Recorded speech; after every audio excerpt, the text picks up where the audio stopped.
for today's video nga po, isang bagong release na platform ito dyan po sa Google Play Store. Ang gagawan po natin ng review and at the same time at isusubukan ko na siyang applyan ngayon para sa inyo na kung saan nga daw po is nag-offer po siya dito for up to 20,000 pesos. So ayun na nga po mga lives ko. So kung ikaw nga po ay naghahanap ng mauutangan online, especially kapag na-encounter nyo po yung ganito pong ori ng platform, nakalalabas lamang din, wag ura-urada or wag basta-basta mag-download until na wala pa po kayong idea kung paano at kung ano yung sistema ng pagpapautang nila dito. So ayun na nga po mga lives ko. So panoorin nyo po ang video na ito hanggang dulo para malaman mo kung ito ba ay makakatulong sa inyo or baka ito ay isa sa mga loan apps na iniiwasan natin na kung saan po is loan shark, or baka ito yung mga loan apps na iniiwasan din natin na kung saan naman po is kinukuha lang yung mga personal information natin and at the end is reject ka lang pala.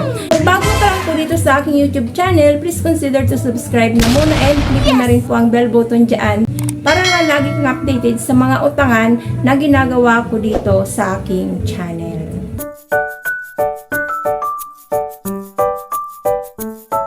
Disclaimer na muna, so hindi ko po ito pinopromote at hindi po ako dito ahente ng platform na babanggitin ko sa video na ito. So it's up to you na po, decision nyo na po yan kung susubukan nyo pa rin po itong utangan or hindi.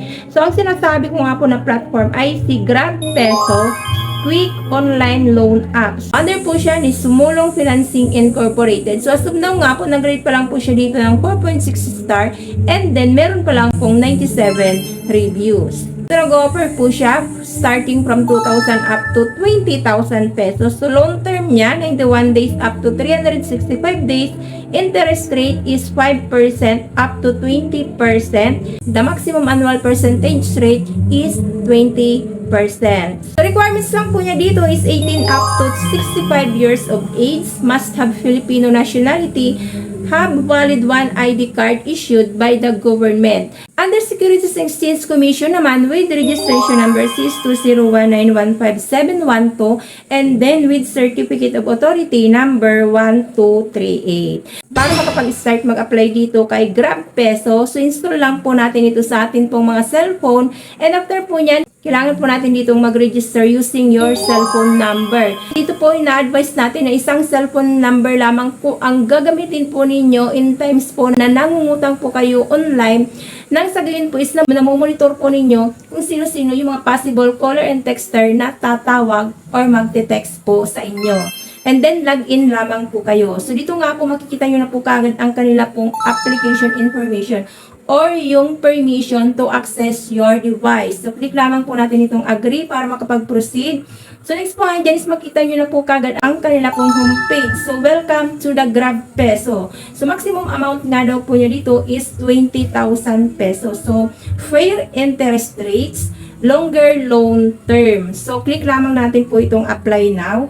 So, dito nga po mag-fill up na po tayo dito ng personal information. So, hiningi dito yung full name mo, gender, birthday, educational background, then yung current and permanent address. Hingan ka po dito ng withdrawal method. So, allowed naman po nila dito is GCash, Coins, PH, PMaya, and GrabPay. So, mamimili lamang po kayo dyan.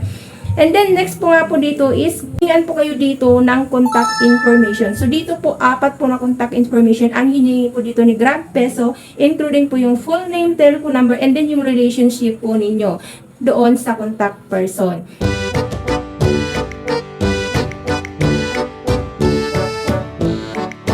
So, dito nga po ina-advise natin as much as possible yung mga malalapit na kamag-anak nyo na lamang po o hanggat maaari yung kasamahan nyo na po sa bahay ang kuhanin nyo pong contact person para naman po is na monitor nyo ng malapitan kung sino-sino nga ba yung mga possible caller and texter na possible na tatawag or magti-text sa kanila in case naman po na hanapin kayo. So, next nga po yan dyan is identity information. So, dito kailangan nyo po mag-upload ng isang government valid ID.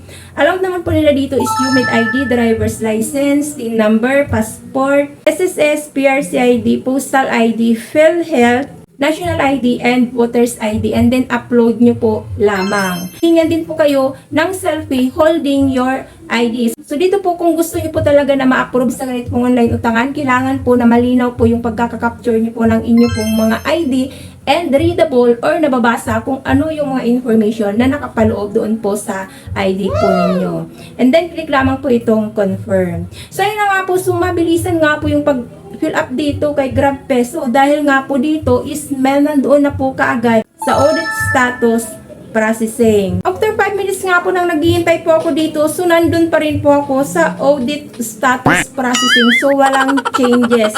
So walang nabago kung ma-approve ba nila ako dito or hindi. So nag-stack up na lang po siya dito sa audit status processing. So umabot na po ng 5 minutes, 7 minutes na ako nagantay. So hindi pa po siya nagbabago.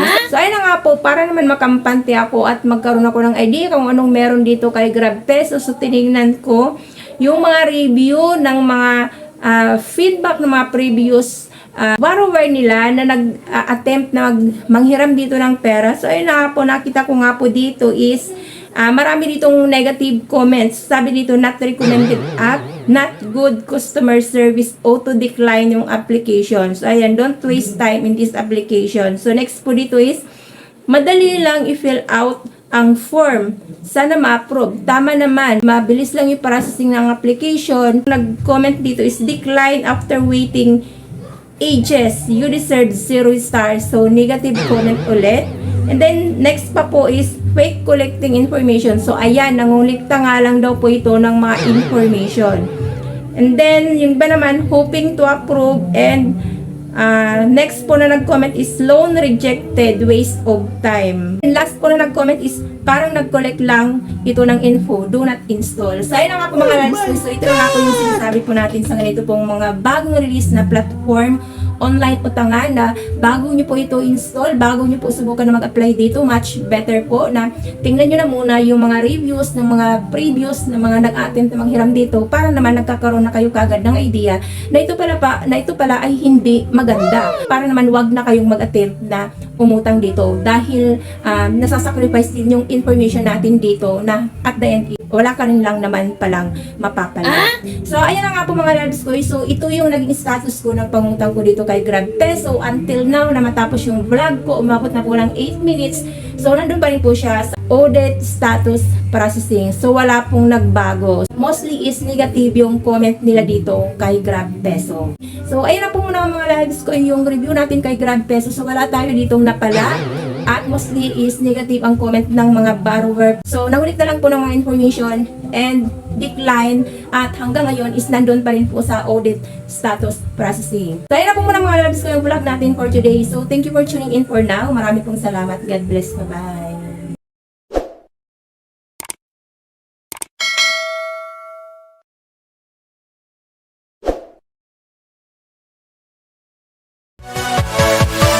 Yeah.